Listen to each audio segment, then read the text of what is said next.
हाँ, अभी फिर मैं क्वेश्चंस दे रही हूँ वेक्टर सब स्पेस के। आपको V3R मतलब ट्रिपल टपल्स जो हैं वो 3 टपल्स में है।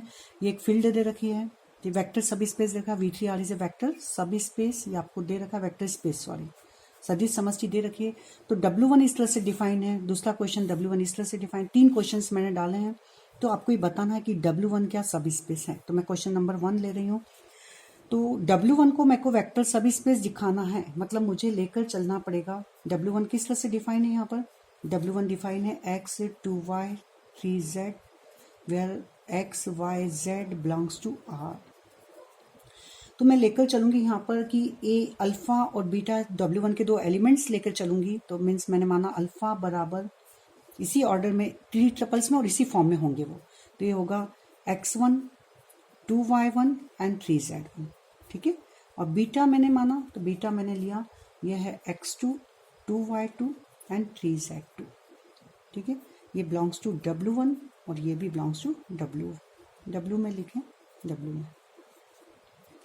जहां पर x y z belongs to R, तो यहाँ लिख देंगे जहां पर x1 y1 एंड z1 क्या है? Real number.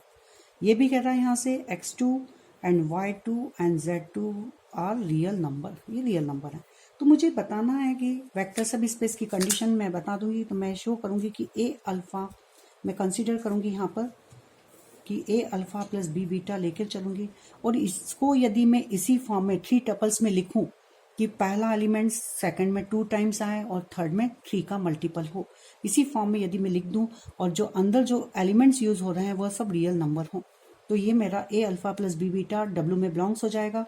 और यदि W में ये बिलोंग्स हो जाता है तो ये वेक्टर सब स्पेस हो जाएगा। तो अब हम केवल a b belongs to F, a b belongs to F and alpha beta belongs to W लेकर चलेंगे हमेशा। और a alpha plus B beta को हम W में बताएंगे, तो उसका वो वेक्टर सब स्पेस होता है। तो पहले हम लिख देंगे कि a b belongs to F and alpha beta belongs to W, therefore alpha means ये माना और बीटा ये माना। तो now we consider a alpha plus B beta. तो ए अल्फा की जगह हम लिखेंगे उसकी वैल्यू, तो x1 2y1 and 3z1 and plus B beta की जगह रखेंगे तो x2 2y2 and 3z2। Clear? तो इसका मैंने, चूंकि मैंने सबसे पहले एन टपल्स में इसका मल्टीप्लिकेशन, स्केलर मल्टीप्लिकेशन और एडिशन डिफाइन कर रखा है, तो इसी तरह से सब में हो जाएगा। तो ये हो जाएगा ए x1 plus 2a 2ay1 and 3az1। इसी तरह से हो जाएगा B x2 2by2 and 3bz2, ठीक है।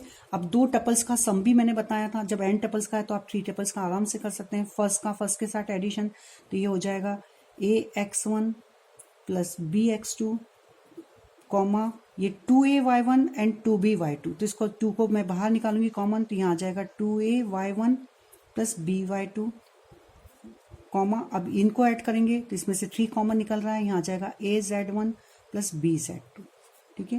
ये इस तरह से आपको एलिमेंट्स मिल जाएंगे। तो दिस बिलोंग्स टू W, क्यों? क्योंकि मैंने बताया कि यहाँ लिखेंगे हम रीजन, क्योंकि a b belongs to F and x1 x2 belongs to real number. तो ये पूरे जो हैं यहाँ पर ये क्या होगा? Real number. अच्छा, आपकी जो फील्ड है वह ये R की है, तो यहाँ a b belongs to R लिखेंगे आप, ठीक है। कि फील्ड के एलिमेंट्स है, फील्ड की जगह आपको रियल नंबर दे रखा है, तो a b belongs to R, तो ये आपको ये बताना। तो दिस इज रियल नंबर, ये भी सब ए और बी भी रियल नंबर, y1 y2 भी आल्सो रियल नंबर, ये भी रियल नंबर हो जाएगा। ए भी real number and z1 z2 भी रियल नंबर, तो ये भी रियल नंबर। तो this belongs to W2। Reason लिखेंगे कि यहाँ पर जहाँ ax1 plus bx2 and this belongs to R, तो ये इसी फॉर्म में आ गई।